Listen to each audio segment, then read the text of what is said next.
All right, good afternoon, Brett. Howdy, howdy. How was the rest of your day from this morning on? It was had a good day. We had a coaches meeting or coaches show this morning, and then I don't remember what I did after that. I know I was busy. I went home, did a little bit of laundry, Yeah? then came back up here for the pep rally, and went home, got changed, and got right back up here. Spent more day at the high school than I did at my own house. Yeah, pretty much same for me. Yeah, because you were I at got a pep rally haircut with in the us. middle. Yeah, well, I didn't do that. And then was back up here for the pep rally as well. I'm a little disappointed. I didn't get my daily nap. I'm jealous of that. The fact that I didn't get one, or the fact that I get a daily nap. Yeah, that. Well, we're here right in front of the old number 6. So if you want to come out and enjoy some great tailgate food prior to tonight's Farmersville game, if you're just now like putting this together, it's Thursday Night Lights. It is. This week. It is not Friday Night Lights for the Sanger Indians. They take on Farmersville Farmers for the regular season finale tonight. And this game, while on paper has no meaning for district seeding or playoff seeding, Farmersville has been eliminated, and Sanger is locked in at the 2 seed. It does have a lot of meaning for these Redemption. players and these coaches for what happened last year at Farmersville. We were up by 14 with 90 seconds to play. Farmersville never gave up on the game, came back and won the game and eliminated Sanger from playoff contention, moved Sanger from the 2 seed to the 5 seed. And so I'm sure just human nature, it's Sanger players and assistant coaches, and I would even say Coach Rogers, that they want payback. Yeah. They want to come back and show who the better team is and who should have won that game that night. That might have been probably one of the tougher games that we've ever called as far as like roller coaster emotions. We have never been that silent No. at the end of a ball game than we were that. I think you and I, which people would find it hard to believe, we were speechless. Absolutely speechless. We were so speechless, they heard Jenny on the microphone. They did say a very nice word. Yeah. And the other, I mean, there was people that thought we lost sound. Yeah. Because we got so quiet in the booth, and we were inside Farmersville's press box. So it was just highs and lows and highs and lows, and man, and it wasn't what we expected to happen. And a lot of the games that last season were that way. I mean, we beat Crum pretty handedly, but we lost by 1 point to Van Alstyne, 2 points to Caddo Mills, and 1 point to Farmersville. And so. And then Crum ended up being the 2 seed, and we had beat them, which is crazy. Like the 2 seed had a couple of losses, I think, is the way it ended up happening. It ended up being a multiple team tie. I don't even remember now. I didn't talk about it for so long. There's a softball that probably hit my truck. No, it rolled across. I was keeping an eye on it. Okay, cool. And so, but back to the point at hand. This your pregame show is brought to you by Cap Plumbing. We're out here on Thursday night. This is the season finale for regular season. Indians are also wanting to get some momentum built into their next week game, which is against Ford High School, which is in Quinlan. And they'll play them in Denison next Friday night at 7 p.m. at Munson Stadium. We'll be posting more details about that after the conclusion of tonight's game. I know Coach said we could go ahead and publicize it, and we've definitely talked about it. I didn't end up posting about it because I didn't want anybody to lose confusion that there is a game tonight. Right, yeah.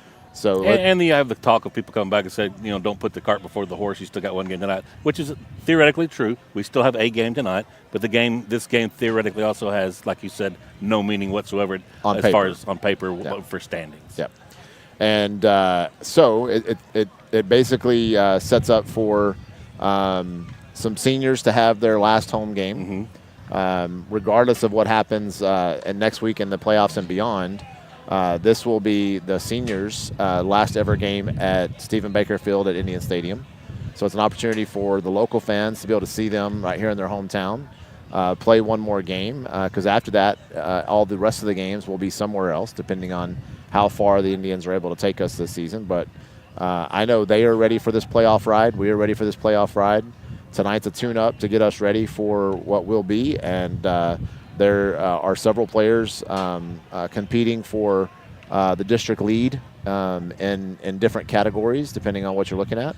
And so I personally would love to see them kind of hold on to first place from a passing yards and rushing yards standpoint, and then you have Joel, who might be, I think, 4th or 5th overall in district, but yards-wise, he's not very – it's reachable for him to even take the lead in receiving yards if he has the game he's had the last 2 weeks. He's basically been off the charts compared to what he had been doing earlier in the season. The last 2 weeks in a row, he's the last two games in a row. Because we had a bye week in the middle of that. But that's the Joel we were used to seeing last year. As a junior, he took over the receiving leader role and became the leading receiver for the Indians last year.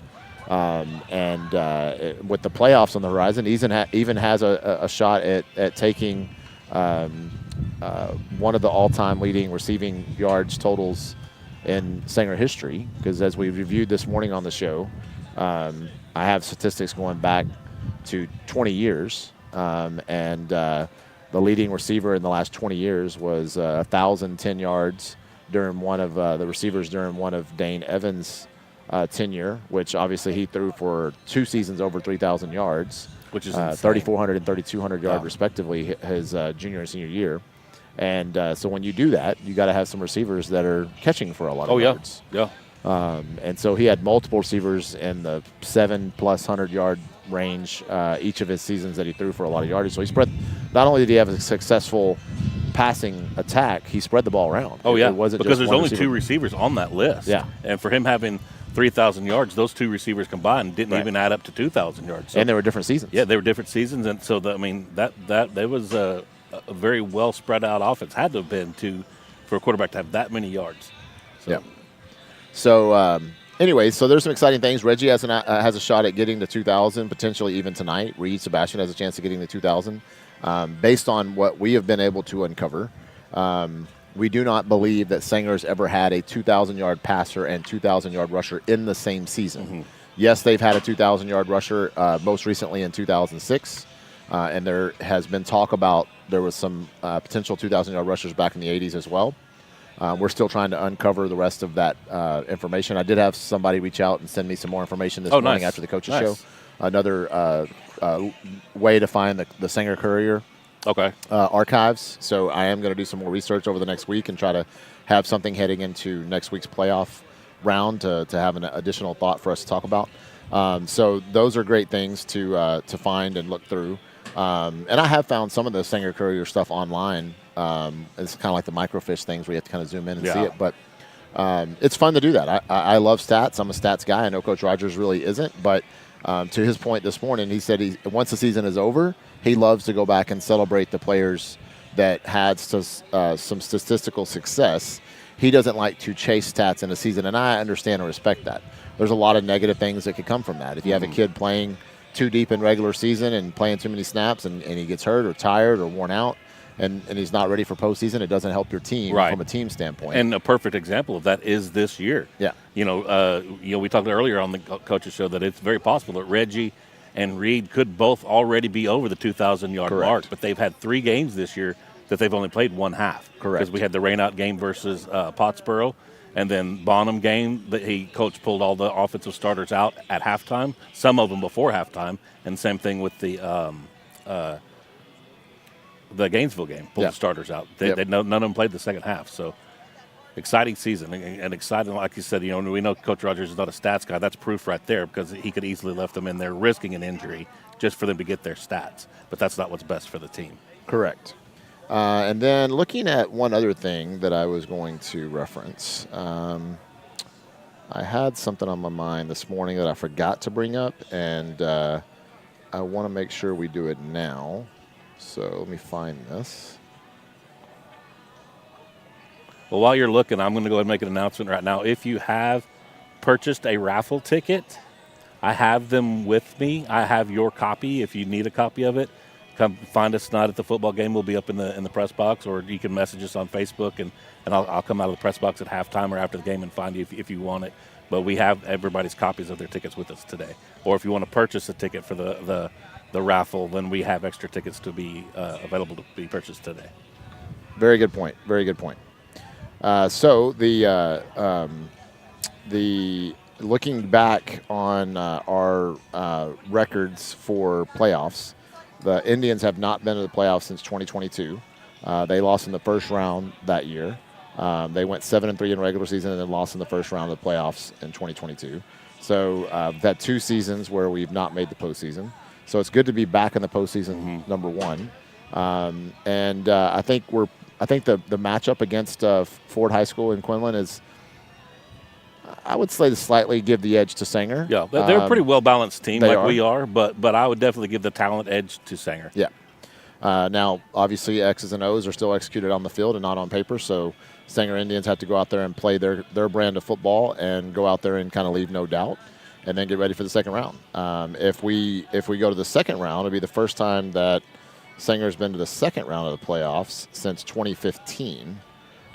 When they had a 9-1 season in the regular season, and then went to the second round and got eliminated in the second round.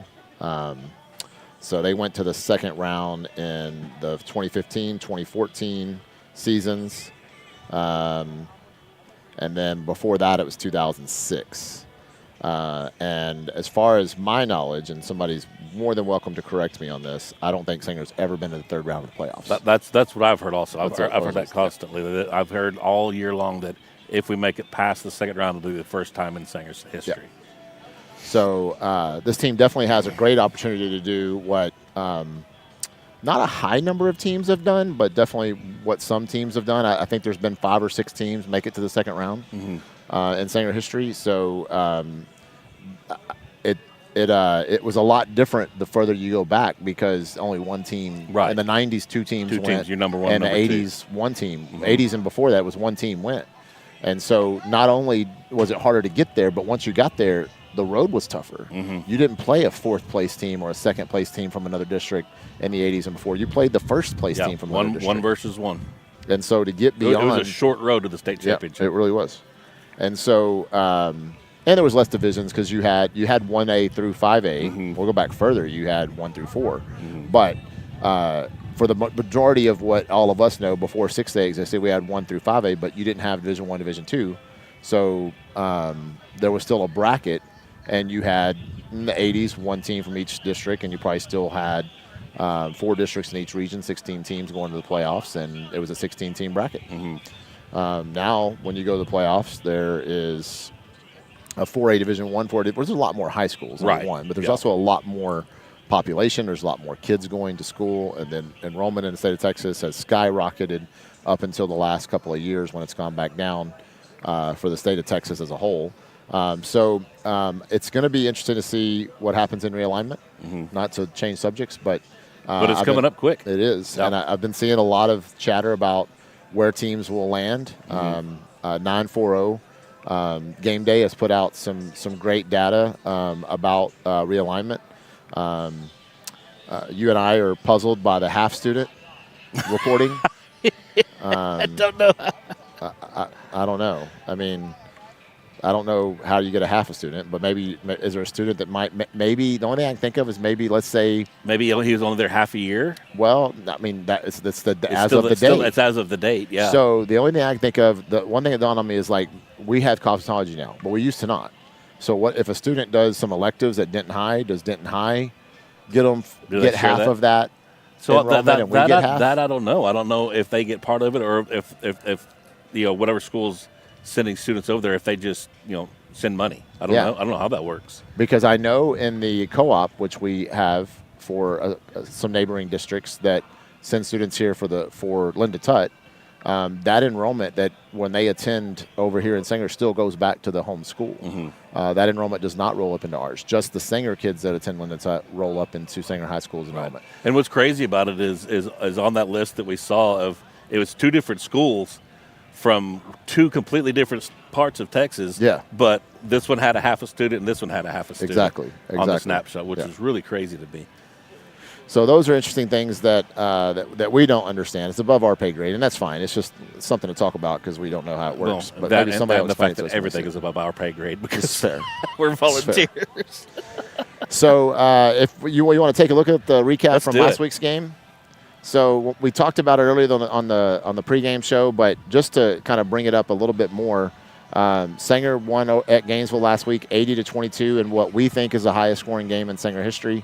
We also talked about on the pregame show a little bit, not as much because you could tell kind of Coach. We always take the lead from Coach Rogers, and he didn't want to dwell on it, but This team is at 460 points scored on the season right now, and the record is 2011 when 472 points were scored by one of Coach Galbraith's teams with Dane Evans at the helm, which makes total sense. And that included playoffs, by the way, which I think they went one round deep in 2011. They had maybe 2011 was, I was just looking at it.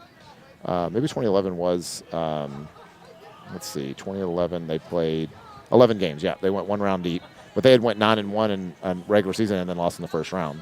And so, but they scored 472 points that season already, not counting tonight's game. I'm scanning through here. 460 that they're at right now is already the second highest scoring team in Sanger history. And we still have one regular season game to go. Correct, and the playoffs. And so they're going to play 2 more games no matter what. But once the Indians get to 13 points tonight, it becomes the all-time leading scoring team in history. There's no questioning that. There's not anybody. I have all of the points scored going back to right before you were born, Brett, in 1912. I was about to say, I think that was Coach Rogers' senior year. So we have all that data. We don't have all the individual stats, but we have the points scored and the win-loss records going back to the early 1900s. And so that works out well. So, again, we're going to have one of the all-time leading scoring teams in Sanger history. Looking at some of the other teams that scored a lot of points, just if you're curious, in 2022 we scored 444 points. That's probably a top 5 team. In 2015, they scored 452 points. That's top 5 probably scoring team. 2014 they scored 450. So again, the number 1 is 472 in 2011. Number 2 is this year's team right now at 460, and then beyond that we have 452, 450, and then 452, 450, 444. So Sanger's in really good company with some of these other teams, but in my opinion, at 460, they're going to go beyond 500 easily, probably tonight. And then beyond that, they're going to put a number up that I mean, it's going to be hard to reach. Yeah, that score is going to sit there for a while. Yep. And so because they've had, I mean, part of it is just how the schedule is built. You don't choose you choose your non-district games, and we went out there and put up a healthy number against Gunner. You know what I mean? Like we choose those opponents. We don't choose our district opponents. So some of these numbers that we put up, we may not have a Gainesville and a Bonham in our district next realignment. So you may not have the opportunity to. You could have just as good a talent next year on that team, but you may not have the ability to put up numbers because the district competition you're going to face might not be to the level of where Bonham or Gainesville's at. Or even if they are in your district again, it's possible that they're better. You know what I mean? I don't expect Gainesville. I mean, Gainesville wasn't that long ago. They were winning state championships in football and basketball. They've had some athletes come and they have through a great coach over there right now that's just trying to make things happen. They're just not. I think even they would tell you they're not executing to the level of play that they expect. And I know the people involved in the organization up there with the admin and stuff like that, and they're going to work hard to fix that. They have a lot of talent coming through their youth programs right now, as well as their middle school, and that's where we've seen.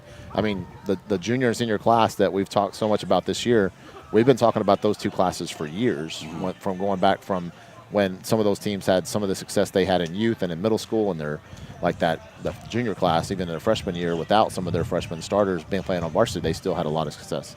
So I think that Gainesville's going to turn that around if they have the patience to wait a few years with some of the talent that's coming in their youth organizations. So that'll continue to turn the tide. But look at some of the stats from last Friday. Reed Sebastian threw for 275 yards. He had a 90% completion rating, three touchdowns. Reggie did Reggie things and had 17 carries for 165 yards. Aiden Brackeen chimed in with 3 carries, 45 yards. I love watching that little kid run. I know. My gosh, he's going to be great. Hard. Yeah. Austin Martin, 4 carries, 32 yards, and a touchdown. Joel Rodriguez, I was talked about, 9 catches, 156 yards, and 2 touchdowns. Wyatt Pennington, 4 catches, 65 yards, and had the opening score of the game. And then Austin, again, he's a weapon from both sides, not both sides, but from rushing and receiving, and had 3 catches for 36 yards. Angel was perfect for the PATs, as well as a 40-yard field goal and some onside kicks that were marvelous. The defense, Des Sampson had 9 QB pressures. Liam Weaver had 8 pressures. J.J. Micas had 7 pressures, as well as 1 tackle for a loss. The opportunities to make tackles were limited in that game because when you are a passing team, like they ran the ball 3 times. Majority of their plays were passes. If it's incomplete, there's no tackle made on the play. Yep. If they score, there's no tackle made on the play. So there was 14 total tackles made in the game from our defensive standpoint, which is crazy because sometimes the defensive leader individually is 14 tackles in a game, but the whole team had 14 tackles. And what's even funny about it, just looking at that one stat, I mean, it just goes to show our offense. I mean, our offense was on the field a lot, and you don't get that way. You don't hang 80 points on without your offense being out there. And, we had a mention, that somebody said something about running up the score. Well, the only other option, the only true option to not score was to just take a knee after halftime on every offensive possession. Right. But we didn't. Obviously, we're not going to do that. We're not going to pass the ball a whole lot. We're going to run. Well, we're going to run, and it was a running clock. Well, to me, it's a bigger slap in the face to your opponent if you're taking a knee in the third quarter than anything else. Yeah, look at that. Or I've seen teams punt on second down. I think that's a slap in the face. Look at the water boy. Yeah, I know I'm making that as a joke, but that's what they ended up doing in a movie. But yeah, it's very disrespectful, and I mean, running the ball is the right thing to do. Yep. Just tackle, make a tackle, and you brought up a great point also that when a young kid like Aiden Burkeen breaks loose and only his second opportunity in a varsity game, he's not going to take a knee at the 1 yard line. That kid's going to go score, as he should. Yeah. And when Max intercepts a screen pass, he's not. Yeah, he's got. And there's nobody from the other team between him and the end zone. He's in the heat of the moment, kids, go get it. Yeah, absolutely, go get it. That's the competitive nature of the human, of the human being. You don't get that opportunity every once in a while. Now, at the end of the game, we got the interception on the last play of the game. Did exactly what he was supposed to do. Creed Miller could have probably gone another 30, 40 yards. Yep. He intercepted the ball, ran about 3 steps, and then slid to a knee. Game was over. Yep. And that, to me, if we were really, truly wanting to run up a score, we would have kept going. And he's a sophomore that's getting a rare opportunity. Yeah. And he did the classy thing. He did the great sportsman thing. He's like, hey, this game is in hand. We don't need any more points. Let's lay it down right there. Right. Yeah. So, I mean, when you're up 66-14 at halftime, in your second half scores are from underclassmen that don't get the opportunity very much. I mean, I don't know what else you could do from a coaching standpoint to try to keep the game in a respectful manner as far as not running it up. I know that was the opinion of a couple of people on some different social media pages, but it couldn't have been further from the truth. I have zero doubt in my mind that the people that may have said that, and I saw a couple that did, they weren't at the game. They weren't at the game. They 100% were not at the game. We were running backup second and third string kids at different positions in the second quarter. I don't know what else you would want the coaches to do. And as far as I think somebody said Coach Rogers would complain about that, I find that highly unlikely and would love proof of that. Because you know what I think Coach Rogers would say? Go out. If you don't like them running the score up on us, go stop us. Yeah. Or go stop them. Go stop them. That's what he would tell his players. If they're upset about somebody running up the score, then go stop them. Yeah. Quit tackling high. Yeah. That's what he would say. Tackle low. Tackle low. And so, but it's just the uneducated that aren't present, that aren't at those type of things, that don't know. And if they want to come and see some of the things that are going on in the community, I suggest that's what they do. And, we could rattle off and win a state championship and somebody would find something wrong with it. Of course You're going to have haters. But, it's the negative culture of today's society. It is. But they want to cancel everybody instead of just building people up. And that's part of the reason why you and I started Sanger Sports Corner is we saw the negativity going on some of the other social media pages for the community, and I said, look, I want something that's going to be positive, that's going to glorify what these student athletes are doing, and it's student athletes.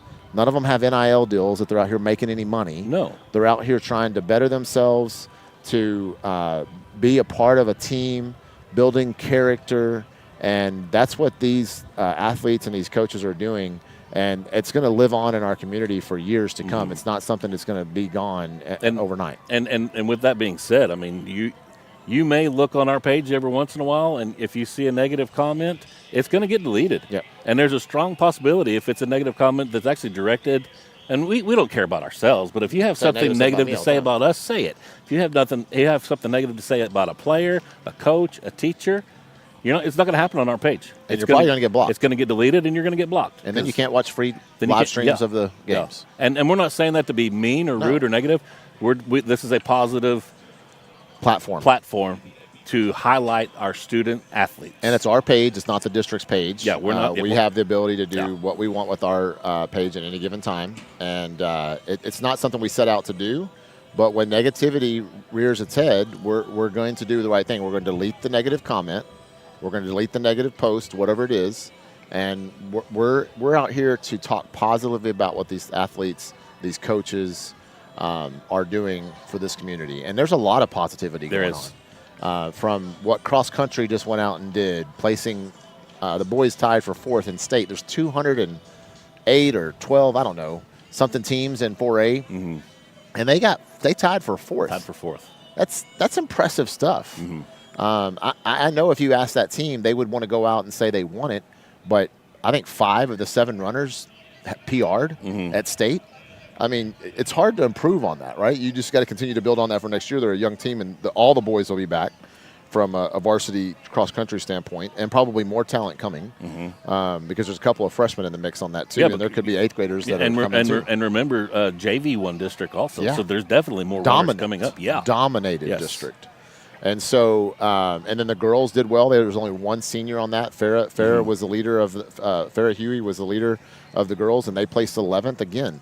That's top 5% of the number of schools that are in 4A. So there's a lot of positive things going on. These coaches work tirelessly. These athletes work tirelessly. And that's what our page is about, is bringing positivity to a platform that gives these young athletes an opportunity to be seen. And, I think the biggest, what's the word I'm looking for, reward that I think you and I have gotten out of this recently was when we went and broadcast regionals. Yeah. And seeing the cross-country athletes, Sanger Sports Corner's here. We don't ever think about it that way. It's just 2 dudes showing up to broadcast. Yeah. We just try not to be in their way. Right. But to see their excitement that we were there, like you told me and you shared some of the photos with me where they were seeing their teammates being interviewed and how excited they were to watch them being interviewed. That alone, that 5-minute interview that you had with the varsity girls, not the interview itself, but watching how their teammates gathered around, the smiles on their teammates' face, just to see that their teammates are being honored, just to be interviewed. That's what we do this for, is the smiles and for the recognition of the kids, and that just seeing their faces was well worth the time off of work that we took to go down there for that long drive, and then we set up broadcast. We did our thing, long drive back home. That was worth it, and that's what we do this for. Agreed. We and that's well said. I mean, there's not really much you can say about that. That's why we do it, is for these kids. And you know what? On top of that, what I would say is we had a lot of comments from family members of cross-country teams that could not be there. It was a Tuesday. A lot of them have work days they can't get out of, and they thanked us for being there as well. And we know we've seen all the thank yous we've gotten over the years for football and basketball. Think about Linda Utarte from Las Vegas, Dylan Brown's grandmother. Yep. The only thing I regret whenever we went to Vegas last week was the fact that we didn't get to run into her. I know. But she was, she may still be. We just don't hear from her that much. But, the whole time she was one of our biggest fans. She likes some of our content still. Because she lives in Vegas and did get to see her grandson play. Yeah. So that's what we love. It's not, we don't care for the attention for ourselves. No. We want the focus and the excitement to be people to see what these kids are accomplishing. Yep, I agree. All right, so as we continue on here on to Farmersville tonight to look at see what the matchup looks like. So Sanger comes in 6-3 overall. They're 4-1 in district. Farmersville comes in with a 5-4 record. They're 2-3 in district. Now keep in mind, Farmersville started out 5-1 overall and 2-0 in district. They've lost 3 district games in a row to fall to 5-4 and 2-3.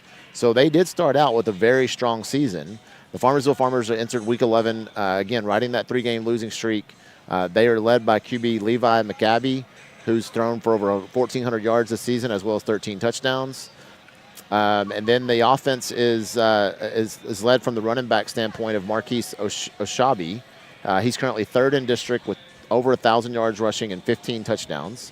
The 15 touchdown number is only second to, guess who? Reggie Jones. Thought I said that wrong for a minute, but to Reggie. You wanted to say Jackson, you knew that didn't sound right? I was going to say Bush, actually. That's definitely not right.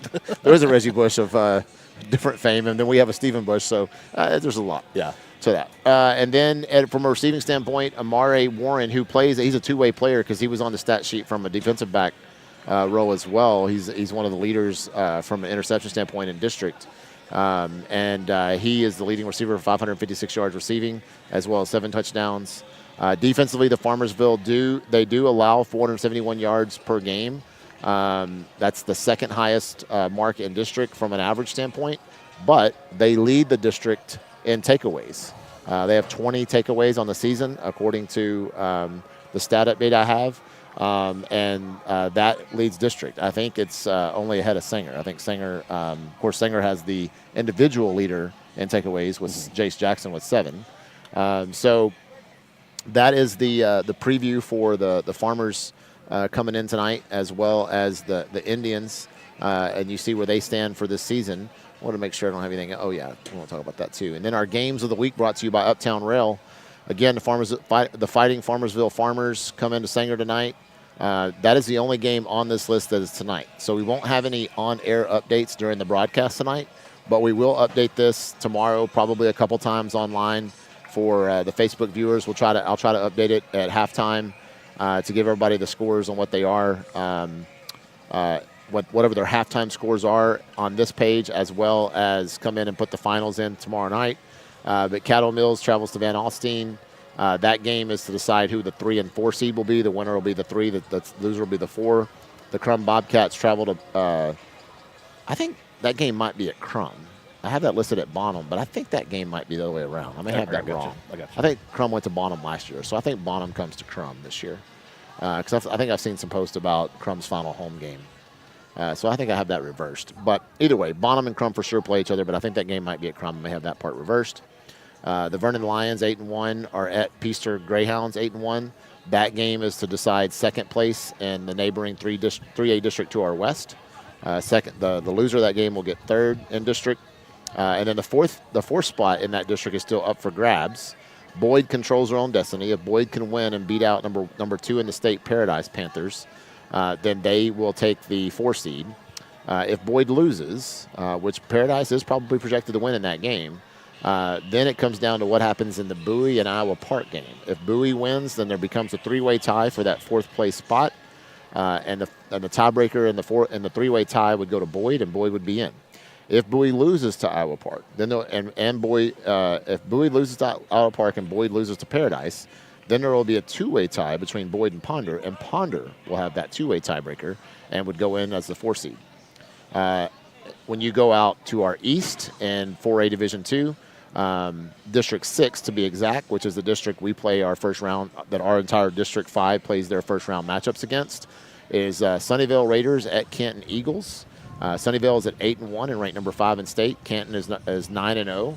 The winner of that game will take the district title and be the 1 seed headed into the playoffs next week. The loser of that game will be the 2 seed. So the winner of their district plays R4.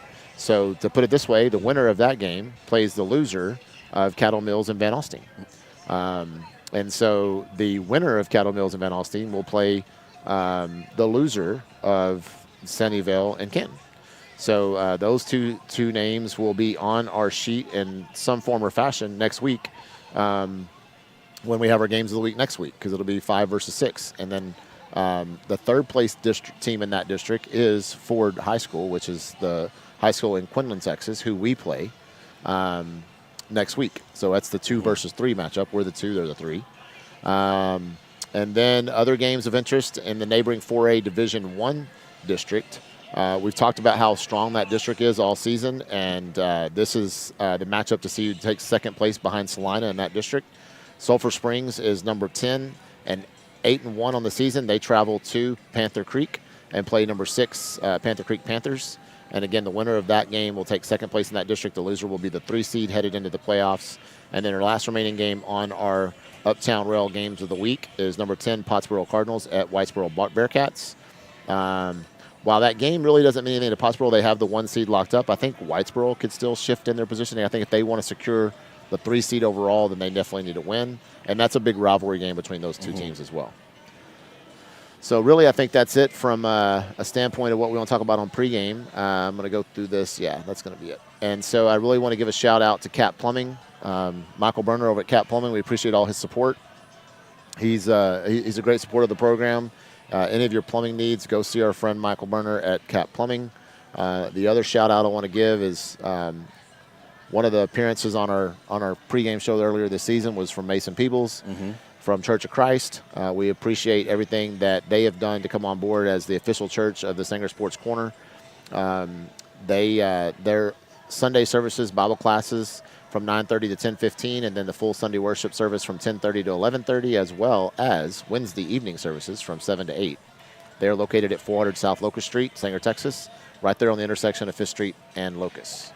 And then I don't have the logo to put up here yet, but you want to talk about our brand new official HVAC sponsor of the Sanger Sports Corner? Had a really good conversation yesterday and the day before with Stephanie Underwood, and they are officially coming on board for the, like you said, they're going to cover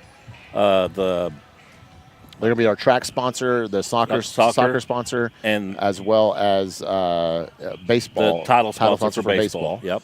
And they donated a little bit more than what the actual sponsor spots were said for, and they basically said, use this for the sports that don't get that many highlights. Perfect. And I said, you know what? I said, to be honest with you, we can do better than that. How about y'all just be the official HVAC company of Sanger Sports Corner? There you go. I love it. They loved it. Hang on just a minute. Hey, there's one more under that car. There's one more ball underneath that car. Front tire. Yeah. So, ladies have softball practice over here, and they were missing one ball that was kind of underneath this car where they couldn't see. Yep. We had a great view of it. They didn't. Yeah. So that's our exciting new news. But Todd and Stephanie Underwood, we appreciate your support. We will definitely start giving you guys some publicity. I'll add your logos to all of our broadcasts as we go forward. And it's not just us. They do so much for the community. I mean, if you look around, on the softball field, the baseball field, on the football field, there's an Underwood sign pretty much everywhere you look. And so for any of your HVAC needs, I know that they helped somebody out that's close to me very recently with some of the issues they have with their unit. And so any issues you have, they're a great source. I know several of their employees as well. They have great people that work for them. They'll definitely go the extra mile to help you out. They're a great source for any HVAC you need. And you know what? Hey, winter's going to be around the corner. Sometimes you just want to get those fall clean-outs right before you get ready for wintertime to make sure your furnaces are up to par, because that it's going to be 30 degrees Sunday night. Yeah, saw that. Get ready for that burning dust smell. I don't like to turn mine on, but I will turn it on that night. 30 is a little too cold. Yeah, I guarantee mine's already been on. But you've met my wife. She gets cold just looking at her refrigerator. So mine has not been on yet, but it will be on that night. I had the heater on while she was bundled up under a heated blanket. So I was just sitting there, and I've been wearing my Fred Flintstone outfit. Nice. It's literally become my nightgown. I've worn that thing every day since I get home. I take my clothes off and throw on my Fred Flintstone dress. Love it. Love it. Well, I think that's 40 minutes of a show. Yeah, I think we're good. We can wrap up and start hanging out. And if you're coming up here to hang out or see the old number 6, say hello, stop in, say hi, pick up your raffle tickets if you've already got some, or if you want to pay cash for a raffle ticket, come see us. We'll gladly show you what our official raffle items are and get you signed up for the raffle. So we appreciate all the support from the community, not only in the raffle, but everything that everybody does. Even if you're just a regular follower of the show, those are the types of things we love to see. Those type of angles of support we appreciate as well. Oh, and shout out to Drew Hall with Don Hall Construction and Hall Real Estate for loaning us this massive canopy today. Based on how long it took us to put up, I think it's 40 by 20. I think it's 20 by 10. It is, but I was being facetious with how long it took us to put up. That didn't include the 10 minutes of me doing it by myself before you got here. This thing is massive, man. It's basically a small building. Yes, with no walls. Correct. So we appreciate the use of that from Drew Hall at Don Hall Construction and Hall Real Estate, another sponsor on board. We have great sponsor support this year. And we have more coming on board with some of the winter and spring sports. So we're excited to highlight all of those new sponsors. We'll probably do just a separate show just to talk about all the sponsors coming up for basketball, boys and girls. So there's a lot of exciting things happening in Sanger, and we appreciate all the support. So we shared the link for the broadcast earlier. It's on actually 2 different shares that we put out there. There's one that's just the preview of the game tonight. It has the link on there for the live stream tonight if you would like to watch it. It will not be on our Facebook page. It will just be on the the Indian Nation or Tribe Nation or whatever it is, whatever the I'll think school's of it here in YouTube just a page second. is. Indian it's on Productions. Indian Productions, thank you. It'll be on the Indian Productions page. So if you just search Indian Productions or type in maybe Sanger Indian Productions, you'll find it. Or you can go to the link that I shared on the Sanger Sports Corner page earlier today and click on the link, and it'll take you to the YouTube page, and you'll be good to go. Yep. So we'll talk to you here soon. Cheers, everybody.